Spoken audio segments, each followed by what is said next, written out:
Rebekka, búin að skrifa undir á nýju við KR.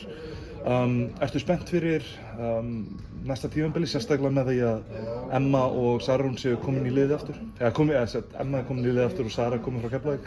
Ég er ótrúlega spennt. Ég held að þetta verður frábært tímabil og bara ótrúlega gott fyrir okkur að fá þessar stelpur. Ótrúlega efnilegar og bara geggjaðar stelpur.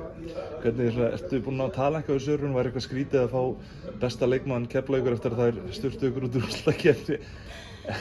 Kom ykkur út úr úrslitakeppni á síðasta tímabili? Já, en það er mjög góða fréttir og bara gott að fá hann í lið, held ég. Bara gaman að hún vil vera með okkur á næsta tímabili. Já.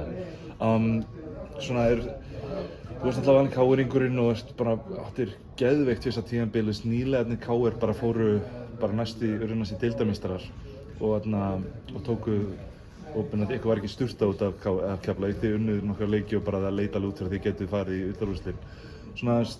Hvað er þá næsta skref fyrir liðið? Er það bara titill strax eða? Já, algjörlega. Með þetta lið þá held ég að við eigum rosalega góðan séns á bara að vinna þennan titill, sko. Geggjað. Erum við bara vonast til þess og sjáum þess bara á fyrsta leik á næsta tímabili? Já, takk.